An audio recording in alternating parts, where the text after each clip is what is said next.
Road rage sa Boso-Boso, Antipolo City, viral. Viral sa social media ang walang habas na pamamaril ng isang rider na kinilalang si alias Kenneth, 28 years old, isang negosyante. Makikita sa viral video ang pamamaril ni Kenneth sa mga kapwa nito mga riders sa Boso-Boso, Antipolo, Rizal. Ang mismong lugar ng pangyayari ay sa Marcos Highway sa harap ng isang coffee shop sa Sitio Kalumpang, Barangay San Jose, Antipolo.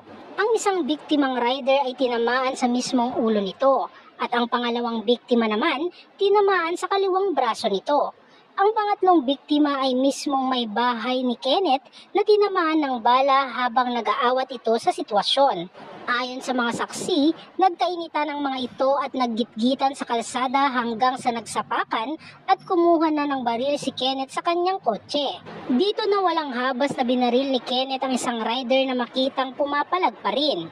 Matapos magpaulan ng bala si Kenneth ay tila umandusay na rin ang kanyang asawa dahil isa ito sa mga natamaan. Agad niya itong binuhat papasok ng kotse upang dalhin sa malapit na ospital. Agad-agad naman na nahuli si Kenneth ng mga otoridad matapos itong mag-issue ng Rapid Hot Pursuit Operation. Kahit sinubukan pa nitong tumakas gamit ang kanyang itim na Toyota Fortuner, ay agad siyang nakalaboso. Dinala sa ospital ang mga sugatan kasama ang kanyang may bahay.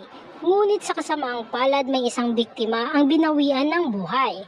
Ayon naman sa social media post ng Antipolo City Mayor na si June Anding Inares, nahuli ang suspect na nambaril ng kanyang nakaalitan sa daan. Sa dami ng beses niyang pinapaputok ang kanyang baril, pati misis niya ay kanyang tinamaan. Ang pahayag ni Inares, paalala naman ng alkalde sa lahat ng motorista, lamig ng ulo sa daan ang kailangan. Nahuli ang suspect na nambaril ng kanyang nakaalitan sa daan. Sa dami ng beses niyang pinaputok ang kanyang baril, pati misis niya ay kanyang tinamaan. Anya, dugtong pa ng alkalde, dinala sa ospital ang mga sugatan, kasama ang kanyang may bahay. Isa ang nasawi sa nasabing insidente ngayong hapon. Drive safely, Antipolo. Hindi mahalaga kung sino ang tama at sino ang mali. Keep your cool all the time. It's not worth it.